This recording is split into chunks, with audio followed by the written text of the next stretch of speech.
I had no option. So it was like either I have to go get a job or I have to make it work. That next month, I made 8 personal sales and did 8 personal recruits. I didn't do that the first 6 months combined. What was the difference? I got a letter from my mortgage company that they were going to evict me if I didn't make up 3 months of back payment on it. And I'm like, I got no choice. I'm about to lose my house, right? So I had no choice and I made it work. How does an agent come in, see the opportunity, and actually see the success that they hope they want to see? You're not going to see success first. You're always going to run into the crap first. There's a reason why, if you look at any of our marketing stuff that we do, I don't market big homes, fancy cars, Rolex watches. I don't market any of that because most of that is not within someone's realm of possibility right now. But what if I can show someone how to make an extra $1,000 a month part-time? And then as people continue to grow from the smaller stages, hey, let's start to dream a little bigger. I'm all for dreaming big from the beginning, but realize it's going to be hell first. How do you take that motivation and inspiration as a new agent to propel yourself towards success long term? What is going on, guys? Welcome back to another episode of the Life Insurance Telesales Mastery Podcast. I'm your host, Johnny Nitafan, and in today's podcast, we have Mr. Jamie Prickett coming in from Canada. Guys, if you guys don't know who Jamie is, he's actually the CEO and actually founder of Experior, which is an IMO in Canada and the US. Are you guys located in any other countries now, or just those? No, just we're in Puerto Rico, and we're actually going to Mexico. It looks like in the beginning of next year. We've got some plans in the works right now. Love it, man. Well, thanks for coming on here, man. I know your time is valuable, so I appreciate you spending some time with us here. Sure, no, appreciate it. Appreciate the invite. Of course, man. So I feel like Experior is one of those IMOs that I feel like I hear some different things about them. I meet some agents there. I feel like it's one of the it seems like up and coming for sure, because you guys just came to the United States 3 years ago, which is awesome. Talk a little bit about your guys' story, like just even becoming like an IMO.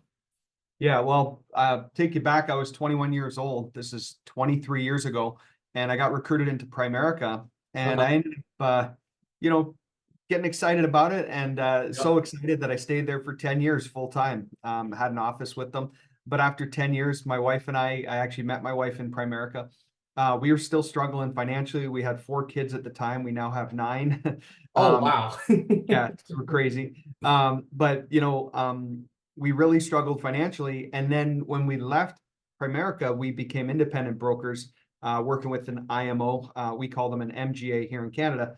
And I remember after a couple of months, we started making more money than we ever dreamt possible. I mean, it was just crazy. And I remember going to the owner of that MGA, and I said, listen, I want to have a meeting with you. I booked a meeting with him, and I said, I want to be an MGA. How do I do that? And he goes, oh, listen, slow down, son. Yeah. He goes, I'm 32 at the time. And he goes, slow down, son. He goes, you can't start an MGA in this day and age in Canada with compliance and regulatory requirements, and you need all this and that. And I was like, oh, okay, well, and like a good student, I didn't listen. I decided that we're going to start building our own. So we actually started off with one contract. 2 years later, we had to convince everyone to sell that one carrier contract, because in Canada, it's a lot different. You have to get the volumes, massive volumes with each entity. Yeah. Go through a lot of due diligence, compliance checks. You got to have the staffing in place, everything. So it took us a couple of years, but we launched Experior in January 2014. We've since then grown to we're now the 6th largest in Canada, soon to knock out number 5, which is a competitor I can't stand. And then 5 years ago, we started dreaming of this idea to go to the US, and we found out that no other Canadian MGA had ever become an IMO in the US. And I thought, well, why not? I mean, they told me I couldn't start an MGA in Canada because we were too late to the party. Why not go to the US? And it took us a couple of years, really just investing a lot of time and money and research and knowledge. I feel like over the last 5 years, I've learned, what might take some 30 years, because I just obsessed myself over the details and the intricacies of running a company. How could we be competitive? What makes us different? What type of model do we run? All that stuff. And 3 years ago now, we got our first licensed agent, and since then we've grown to about 1,800 plus now in the US. Is it fairly similar in Canada compared to like the US in selling insurance, or how's that compare? It's kind of like if you wanted to get your Series 6, 63, 65 license, That's pretty much the hoops you got to jump through in Canada just to get a life license. So Jeez. it's a lot more difficult for agents. I mean, it's not impossible, but I mean, obviously, you got to study a lot more. It takes at least 3 to 4 months minimum before you're going to see a paycheck in Canada when you Wow. recruit somebody. So there is some differences there. Okay. But overall, it seems like the structure is the same in terms of like how you get paid and all that, or It's a little different. In Canada, every product we sell pays lifetime renewals to the agent, so that's a big advantage. However, agents, for example, in the US, it's typically a 9 month or a 12-month chargeback. In Canada, it's a 2 year chargeback period. So there's some differences there. oh wow. So do Also you in get Canada, paid? Do you get paid the same like a typical like life insurance policy in the US where you're getting just a 1 year pay, or are you getting a 2 year pay in Canada? we get a little bit more, not equal to a 2 year though. I would say on average, we're probably making 20 to 30% more commissions up front than what you can earn in the US. So it's not huge. I joke with our team that just equates for the dollar value of US to Canada. Yeah, that's interesting though. So if the client, if you're to get an advance and the client were to charge back, I know that in the US, if you were to get a charge back at say month 6, you only owe back the 3 months. Is it a full chargeback, or is It's that just based on the declining. carrier? It based on the carrier, it's declining. Some of them decline from month 1 out to month 24. Some of them don't start declining till after the 6 month. So if the client cancels right before month 6, It's a full it's a chargeback full at that chargeback. point. Yeah, there's a lot more risk in it. Also, our life license in Canada allows us to sell variable products as well, which is kind of unique in the market compared to Yeah. the US. Yeah, that is interesting. But how has it been since like starting to sell insurance in the US? Like has it been how different is it in terms of like an approach? Like is it the same approach or is it different?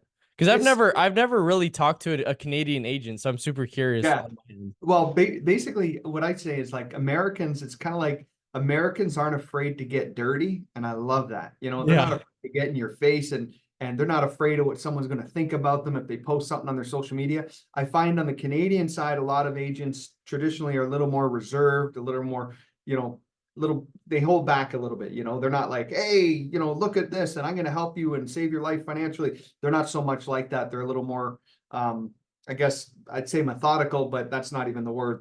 They're more sensitive to people's feelings, I guess, and how they're going to come across. for sure.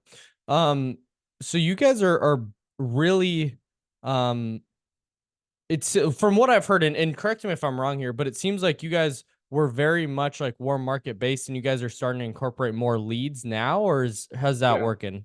yeah, bang on, bang on. So Well, what's kind of your thought process with the transition into working more leads based and the warm market, and then how do you incorporate both to be able to build and grow a big agency? yeah, well, it's actually not so much warm market because most of the people we recruit have already burnt through their warm market if they had one. So it's more referrals and just getting your name out there, making sure that everyone in your circle of influence knows who you are and what you do. And hey, if you ever know anyone, not going the direct approach, but hey, if you know anyone, I'm in the insurance world, I could help with retirement planning. If you know anyone, let me know. And I kind of like the third party approach. So you're not like going after a friend or family, but you're letting them know it's like if you're in real estate, who are the first people you're going to tell? Everybody. Friend You that, open up yep, a burger shop, you're going to tell everybody, hey, come on in, have a free burger on me because you want to get that exposure. So we want to get people to expose what they're doing to the world. To say we're getting into the leads, it's not necessarily the case, but we're finding that we're attracting a lot of big players that already use leads. So we're having discussions now with them like, hey, would you mind if we open this up to, because some of them develop their own leads internally and everything. One thing we never wanted to become we never wanted to become a criminal enterprise. I don't want to tell people that we're selling life insurance and that's our business when really in the back door we're screwing our agents and selling them overpriced leads. That's not our game. yeah. But no offense to offense to all my guys that do that. Yeah, I it's interesting because this brings up an interesting topic because I've realized that like I've only been an agent for 2.5 years now, and so you start seeing these big IMOs that push these leads that say, oh, we sell them at cost, but the reality is, dude, they're probably selling them 12, 15, 20 times over for something that they didn't even actually fill out. It's just data. Yeah. So it's an interesting thing that it's these big IMOs, or so they say, are just um they just are lead vendors, but they Yeah. just make a ton of money on the leads. Yeah, and that's something I'm not a fan of. So there's different rules coming down with that whole world as well, Yeah. which I think is great. So one thing I'm excited about is that we're not hanging our hat on the leads being a big part of what we do.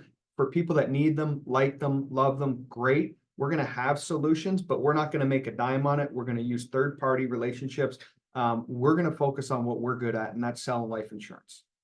What would you say like the pros and cons of actually buying leads or generating your own leads compared to going out and just working referrals, in your experience, and then what you're seeing overall?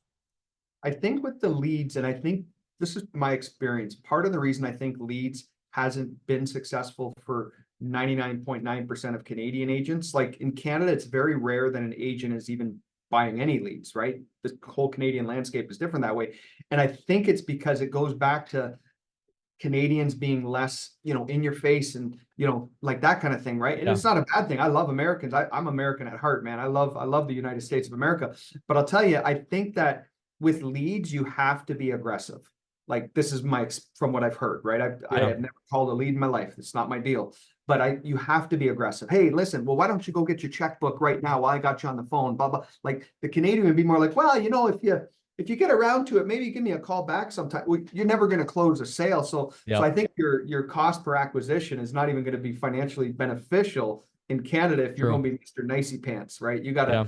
gotta go for it. And don't get me wrong, you're going for it, but you're doing it with good intent because you're providing a solution that a client needs. Sometimes we just got to push them in that direction.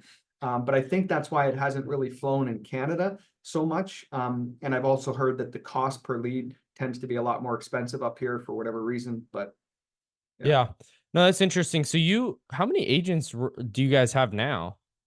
4,400 total right now and growing every day. It's Yeah. wild. But over 1,800 of them are in the US. Oh wow. Okay. So you guys have really grown, like almost doubled your business just from coming to the US, which is awesome. Yeah. Um, how did you go from just yourself to 4,400 agents? One at a time. One at a time.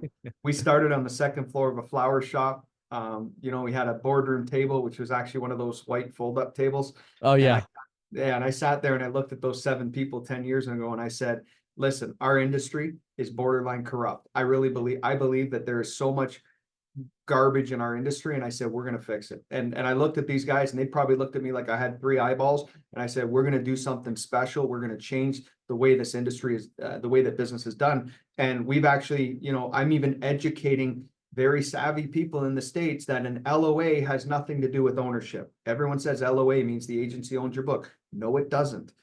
Your contract with your agency determines whether you own your book. Your contract with your agency determines whether you own your agency. Has nothing to do with the carriers. The carriers don't dictate whether you own the book or not, regardless if they pay you direct or if it's paid through another entity. So I have to do a lot of education because we're doing it different, right? But that's like any sort of company that's become successful. You look at Airbnb. When Airbnb started off, I don't know if you know this, they started off with air mattresses in dorm rooms. Oh, I didn't know that. Yes, so that's why it was the name Airbnb. But when you think about Airbnb, it was like this concept that people thought, are you crazy? Someone's going to pay to sleep on someone else's bed. Meanwhile, we'll sleep in a hotel room bed where 40 million Yeah. people slept on it, right? But this concept, it had to get awareness around it for it Yeah. to take off. So they had to invest in marketing. They had Ashton Kutcher became an investor. I mean, they had to really get a lot of stuff going. And I feel like that's what we're doing in the States. And now the rumbling's starting. We're going to have the haters, people, oh, they own your book. You don't know what you're doing. You're crazy. They're an MLM. They're this. And it's like, hey, listen, just come and learn. And once we start educating the world on what we do, the gates are open. I mean, the Yeah. floodgates. What was the really big like breakthrough for you for being able to get to that like rapid pace? Because what I'm seeing is it doesn't, there's a point that it goes from addition to multiplication. And Mhm. when was that like point for you that you're like, because there's times that it's challenging at first. So I feel like every agent goes through that. Of course. But then there's a point that it's like, okay, I know that's gonna happen. I know it's gonna happen. And then there's a point that it clicks. It's like, this is actually real now. So talk about that. If there was any, I don't know if there was anything that happened like that to where it really just became real and it just started exploding. Yeah, it's just been so gradual, it's hard to say a specific Yeah. time, you know?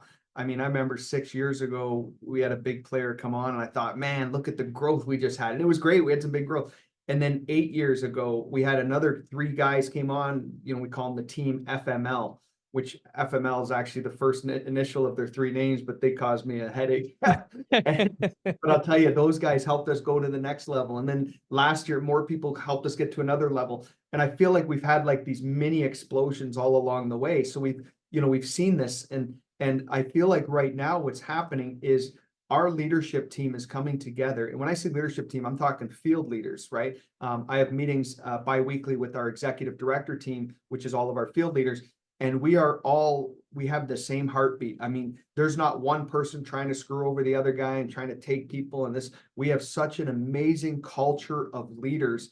And I don't know of many entities that can get to our size where you've got two, three, four, five of the biggest giants in their organizations all coming together on a weekly or bi-weekly basis to collaborate and talk about how we're going to take on this industry.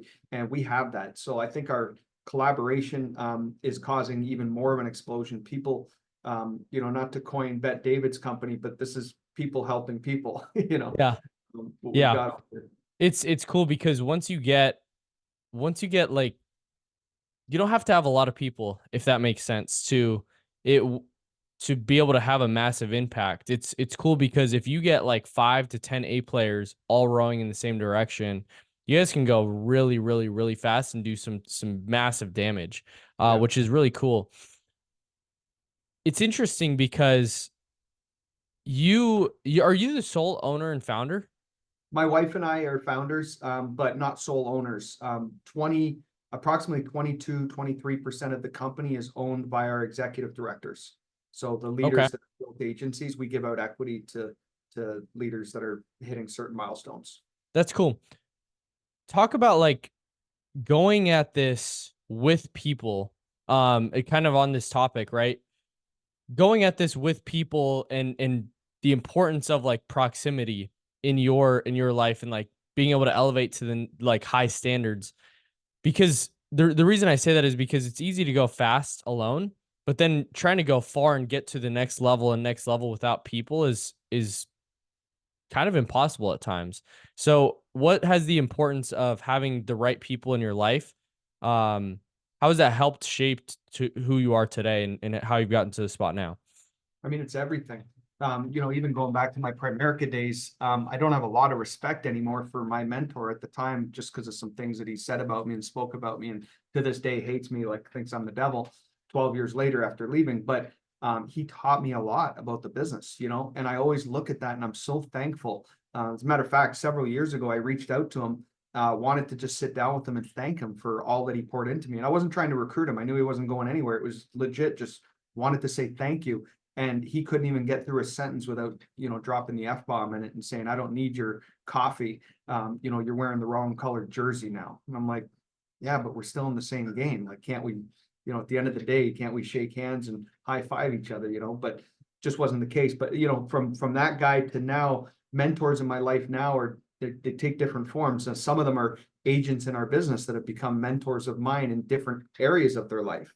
Right. Yeah. We've got, I look at also some mentors, also are competitors that I don't like from a competition standpoint. I'll watch their YouTube channels. I'll listen to the content they're sharing because you can't, I have to listen to some of these guys because they've got such great stuff to share, even though I might not like the organization that they're with, but I'll still listen to them to learn from them. So, just I think you got to be a sponge. I did an interview before this actually with a PR firm that we're working with, and they asked me, what is one quality that I think I have, and I said my biggest quality is that I know I don't know everything. I know that I can learn so much. Like I feel like I'm still a rookie at this thing 23 years later. I can't wait to be a veteran one day, and that'll be exciting. Yeah. How does a new agent come in and see massive success? Because what I'm seeing is people they see the opportunity ahead of them and then it fades away. and then all of a sudden they're just gone. Like, how does an agent come in, see the opportunity, and actually see the success that they hope they want to see? They gotta, they have to see failure first, right? So That's good. we can't make people believe they're gonna see success first. They're not. Like, I mean, unless you got some magic thumb or something, but you're not gonna see success first. You're always gonna run into the crap first. As soon as you close that first big case, it's probably gonna charge back. As soon as you recruit that one guy that you think is Mr. or Mrs. Everything, they're probably gonna quit next week and maybe Yep. even leave you with a chargeback balance. Like you just gotta expect the failures. I wrote a book, and this is a shameless plug. You can't fall off the floor. No matter how bad things get, Yeah, you that's can true. always look up, right? You can always look up. But I think that's the misconception. There's a reason why, if you look at any of our marketing stuff that we do, I don't market big homes, fancy cars, gold Rolex watches. I don't market any of that crap because most of that is not within someone's realm of possibility right now. But what if I can show someone how to make an extra $1,000 a month part-time or 2,000 a month part-time to start paying off your debts? I mean, shoot, maybe not get evicted from your apartment. I mean, what if I can help you there? And then as people continue to grow from the smaller stages, hey, let's start to dream a little bigger, and let's start to dream a little bigger. I'm all for dreaming big from the beginning, but realize it's going to be hell first, right? You're going to have to go through a lot of work to get there first. What kept you going when those times did come and those really challenging like times in business uh came? Like, how'd you overcome the adversity? Great question. Now, this is going back to my 20s when I was in Primerica, and I told everyone when I left my job working as a machinist, I was doing my apprenticeship for machining. I told everyone, man, you guys don't know I'm going to be a millionaire. You don't know. You watch me. And when I went broke my first year, and I was already living on my own, right? I had my first child was born. I was married. I owned a home at the time, which I later had to sell because I was not making any money. So I started young, and that was back. I mean, a young guy like yourself, it's borderline impossible to buy a home in this day and age unless you're making a boatload of money. I was making 15 bucks an hour and owned a place, right? Yeah. It was a little different, this was back in 2001. But 2001, I told everyone, man, you watch my smoke, I'm going to be Mr. Big, and you're going to wish you had came with me to Primerica. And fast forward 6 months later, I've maxed out every single credit card, could barely put gas in my car. Couldn't refinance my house, but got my mom to co-sign on a loan to refinance my debts. And it was a mess. And I seriously was at that point contemplating, like, do I look for a job? And the thing that stopped me was my ego. Because I told everyone that I was going to be Yeah. successful. I'm like, I'm not going to eat crow, man. I am going to keep going for this. So it was actually out of like almost spite or something that I was like, I'm going to make this work because I was, I'm always good when my back's against the wall. Yeah. Um, How'd you actually like get out of that? Like, so funny, practically, what'd you even do? I had no options. So it was like either I have to go get a job or I have to make it work. I Yeah. went from my first 6 months in Primerica, I made I think it was $1,100 combined in 6 months. Okay. Now, Jeez. even translate that to the real industry, that's still like only a couple grand, right? Because I know Yeah. their costs a lot lower, but still it was only like a couple grand.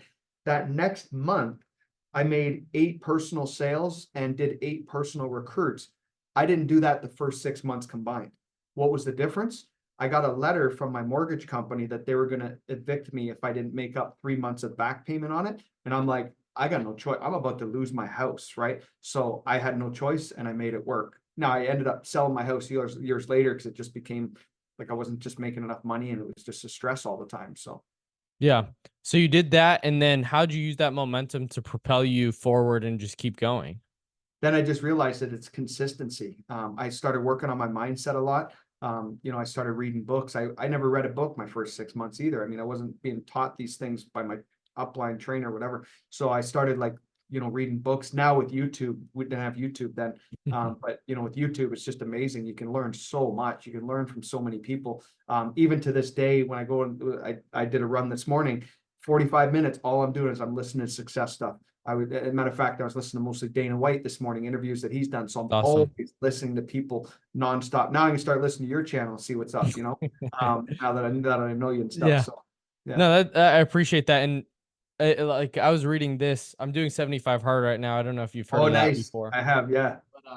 I was reading this right before the interview, and just going back to Think and Grow Rich. Guys, if you haven't read this book, it's this is like the holy grail of self-development. Like if you haven't done self-development yet or even gotten into it, it's super important because your money's not going to outgrow your self-development and self-improvement and like your personal growth. It's super, super, super important.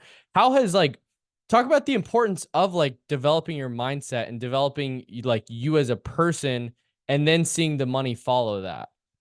Yeah. Oh, I mean, and by the way, the perfect that Napoleon Hill book, it's for one of the first books I read when I did get my Yeah. head on. And then you realize about, I forget the section where he's going through the different points, but you have to have a burning desire. Yeah. And I have had this fire in me for 23 years that I want to build something like, and I'm still like, I feel like we haven't done anything yet. I mean, we're just a small little thing, and I feel like we've got so much more ahead of us. But self-improvement for me, is that your question about self-improvement? Yeah, like the importance of self-improvement to really grow like a Right. business. Yeah. So here's an example. If somebody wins the lottery, check out the odds of them still having any of that wealth in 5 years from now. That's good. Most of That's a them, great example. like most of them are broke, sometimes worse off than they were before they won the lottery. And it's some 80%, I believe is the number, are worse than they were when they won the lottery. And you got to ask yourself, why is that? It's because they weren't used to that.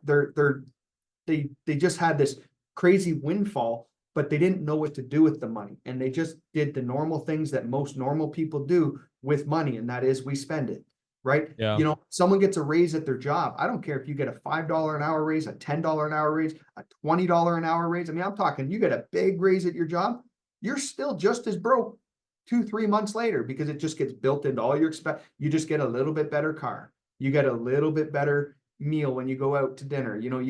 You start buying the name brand ketchup instead of the no name brand. It's like everything goes up and then nothing changed. You're not becoming any more wealthy. You just have a little bit nicer stuff, right? And I think that's a lot to do with this mindset.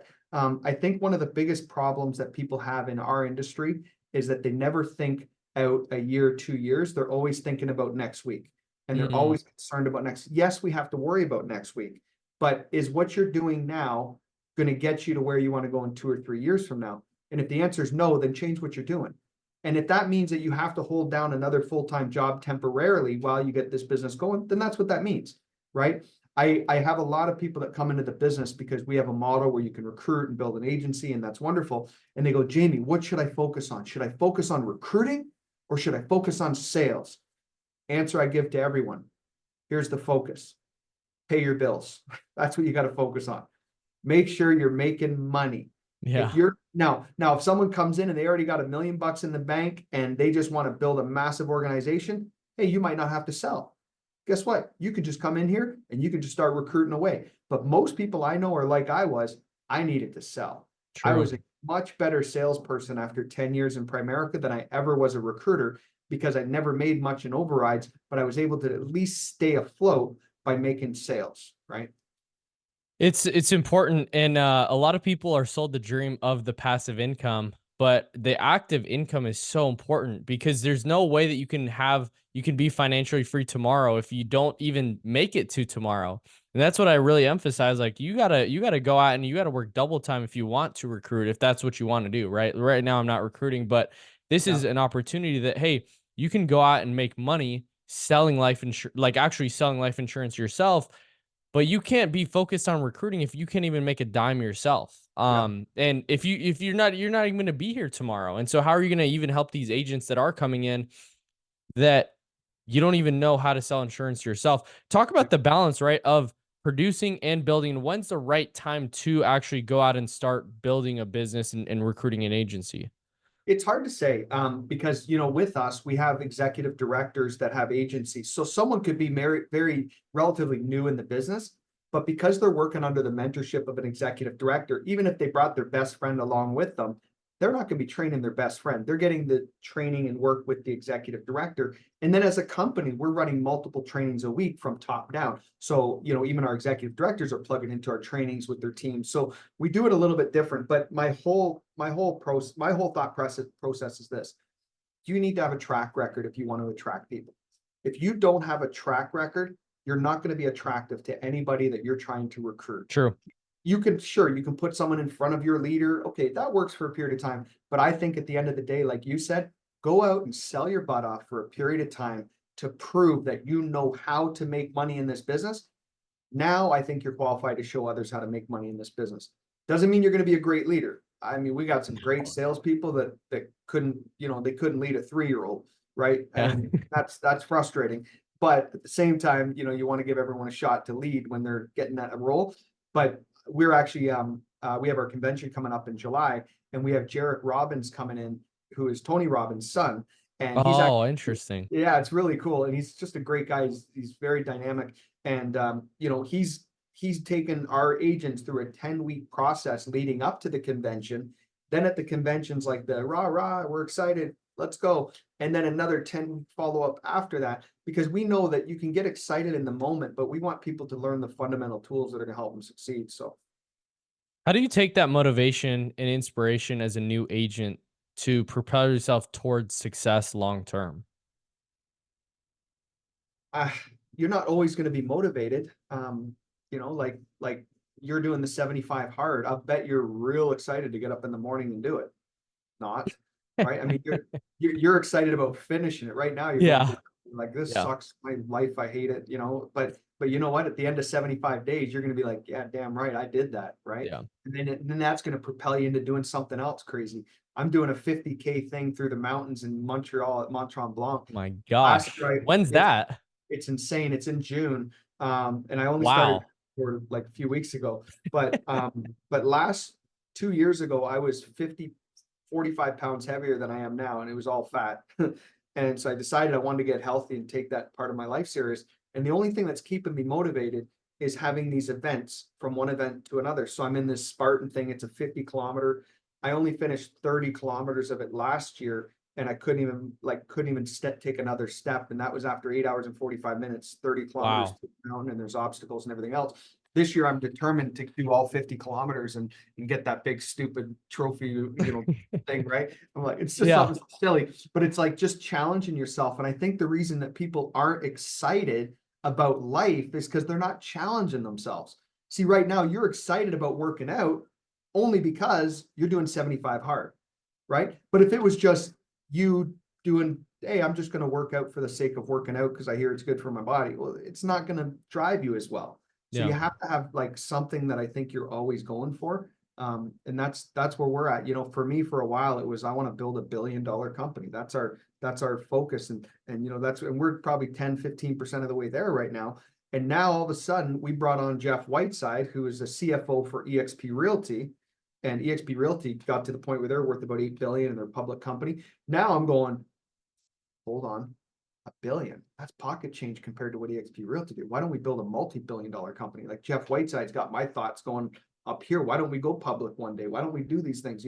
So it's just, I think surrounding yourself with big thinkers is so powerful as well.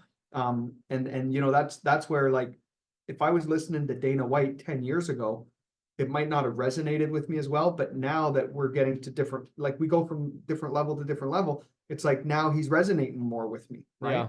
That makes sense. That's good. I'm curious. Let's talk about more of the back end, like just in terms of the operation side of this, because 44 agents is a ton. What are some key hires that you made to be able to kind of operationalize this shop to, instead of, hey, I'm running everything and it's a one-man show, really building into a business? Like, what are some hires that you made that really freed up more of your time to do more high-level tasks?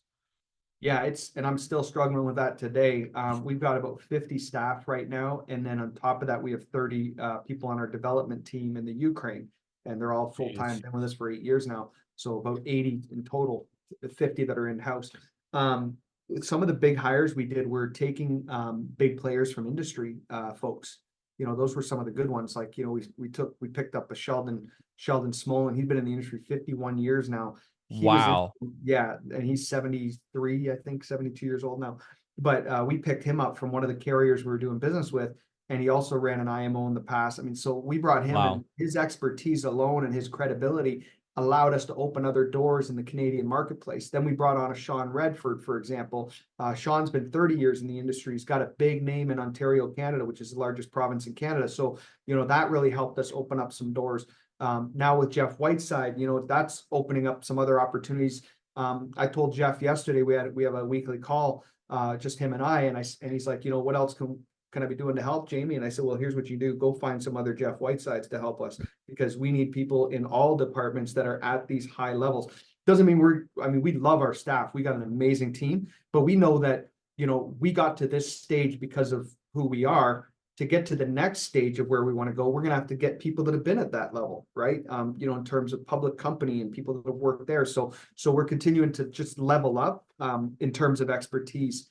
But it Who were started your off. first like few hires that you made in terms of not obviously agents, but more Yeah. like the admin side or the like what does that look like?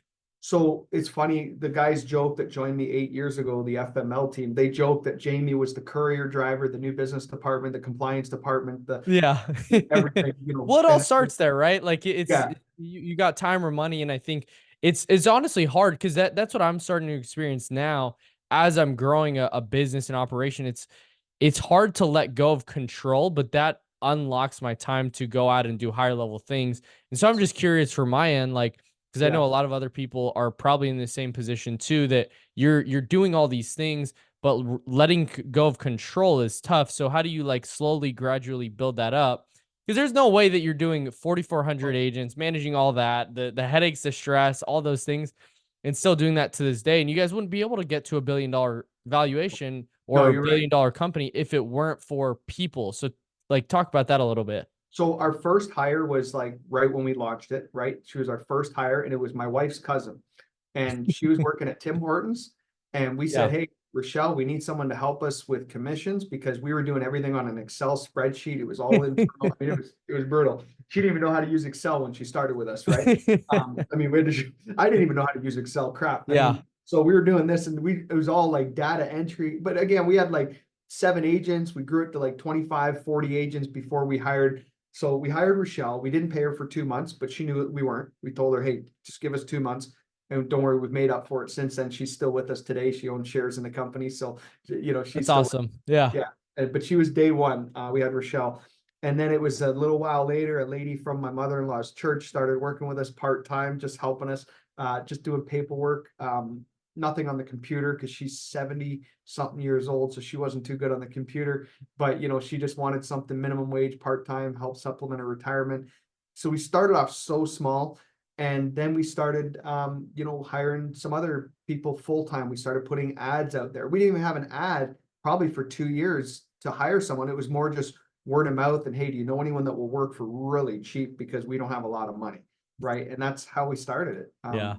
And then to see where it started changing, it's like I said, it was just like the recruiting, like little boom, explosion, boom, explosion. And that's kind of what the staff was. It was like, oh, boom, we got someone that's really solid. And, I was so excited the first time we hired someone that was already in the insurance world. I was like, oh my gosh, we got like an expert. I was probably telling the field at that time, you guys wouldn't believe it. This company, we just took one of their players. And Yeah. meanwhile, probably someone that was doing data entry over there, but now they're doing it over here. But it felt so good to have this Yeah. expert, in our world. So, Yeah, it's interesting. It's really nice to have those types of people, and I think it's really important to actually hire those types of people. And that's what I'm starting to realize, or as I learn more about how do you grow and get to the next level.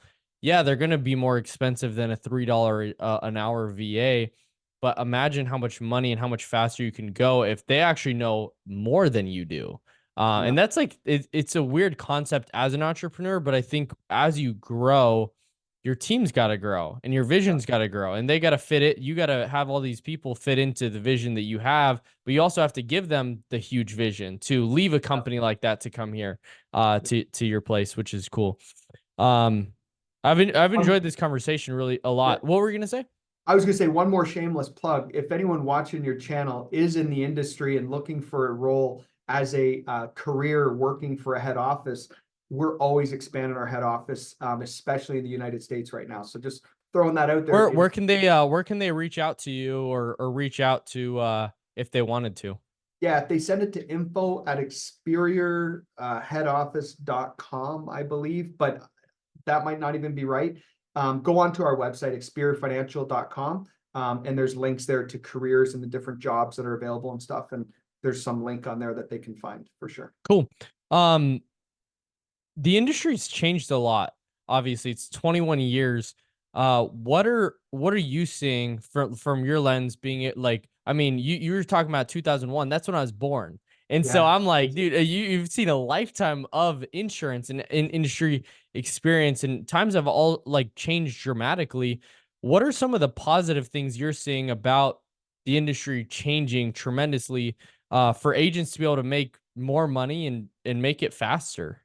Well, first of all, you're the same age as my daughter, my oldest daughter, and that's exciting for me because you're a sharp kid, man. I mean, you got a bright future ahead of you. What I see is that there are more snakes and more borderline criminals today than I Yeah. think there was even 10 years ago, when I left Primerica. See, when I was in Primerica, it's hard to say because I was in a bubble. I refused to look outside of that bubble. I was just completely brainwashed, entrenched with everything they taught me, and I didn't want to look Yeah. outside of that. So it's hard for me to say what was the real industry like outside of Primerica. I only knew Primerica. And the one thing I will say about Primerica, because maybe I'll have people watching from there, is that I really I could trust the company that they were going to pay me on time if I did a policy. That things were properly disclosed, that their compliance department was up to snuff. There was a lot of good things about it. Matter of fact, some of them that we took with us that we thought were great, the way that they run it. Outside of all the negativity we hear all the time, there are actually some really good things internally about them. But I was in a bubble. But what I can tell you from 12 years ago, when I got into the real world, to now, I am seeing more, I say corruption. I mean, that sounds like such a Debbie Downer, but I see that there's more people that will just say anything to anyone just to get them to join them. I have people that will lie about their own company to get people to join them. I see people lying about other people's companies to get them to join them. And I just think that so many people are full of crap right now that as a new person, you have to really dive deep yourself, do your own homework. Don't listen to this person, that person, or whatever. Do your own homework and be careful what you sign, because sometimes you're signing your life away. I just had 3 guys that are being threatened by their IMO, that they're going to be taking them to court for non-solicitation. And this IMO is telling them that for 2 years, they're not allowed to sell any products that IMO has on the shelf. And they got like 40 companies. I'm like, for 2 years, you can't sell some pretty standard companies because you represented them. I think that's criminal. And now they're telling Experior that if we don't terminate these 3 agents, that they're going to be taking us to court. And I'm like, bring it on, baby. Because I am not going to terminate an agent because they signed some borderline criminal contract.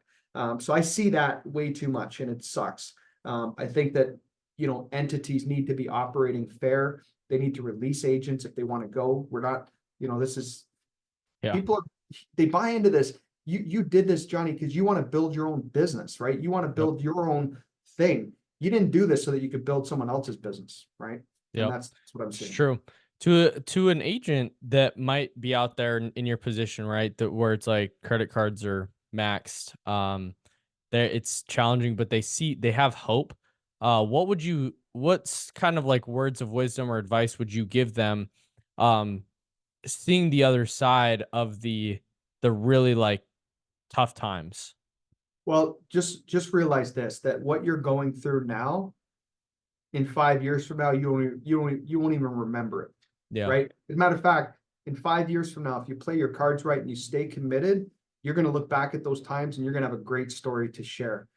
See, my book became a pretty good success bestseller, not because we were all successful and we all, had a silver spoon in our mouth when we started and it was all winning, winning, winning. No, the reason people like the stories is because life was hard for a period of time, right? We all love the underdog story, the pursuit of happiness, Rudy. Like, you think of these movies. If they were all superstars in the beginning, there would be no movie. It'd be boring to watch. So know that you're creating your own movie of your life right now. And I would say that you have to have a schedule. The 2 most important things I think in our business, and I'll leave you with this, the 2 most important things. Number 1, you got to work on you, right? Which is, like I said, the self-improvement that we talked about. You have to work on you every single day. Yep. And number 2, you need to treat prospecting as your most important appointment of the day. We will not cancel a client appointment, an agent appointment, a training class. We won't cancel any of these things, but yet we'll refuse to book the most important thing in our schedule to grow our business, and that is prospecting. And much like working out, if you don't book a time that you're going to go to the gym or that you're going to do your push-ups or your run or whatever, if you don't book it, you're not going to do it, because you're never going to just feel like it. No one feels like prospecting. You have to book it in your schedule, and you need to be absolutely 100% committed to it. I love it, man. Well, dude, where can people find more about Experior and reach out if they want to learn more about you and the Experior? Sure. I got a YouTube channel. Just type in my name, Jamie Prickett, Experior Financial Group CEO. That's kind of our marketing one that we use. And then our website's, generic experiorfinancial.com. I'm on Facebook, very active on Facebook. Our team uses my Instagram and LinkedIn, but yeah, any of those spots. I love it. Well, guys, if you haven't already, go check him out more. If you haven't already subscribed to the channel right now, comment down below what you guys are going to take away from this, actually implementing this, right? Don't just be somebody that listens to something and don't actually execute. You can take those thoughts, and once you actually execute and put action and energy behind them, you're probably going to be more successful than you are right now. So if you haven't already, comment down below what you're going to take from this episode. We'll see you guys on the next one. Peace.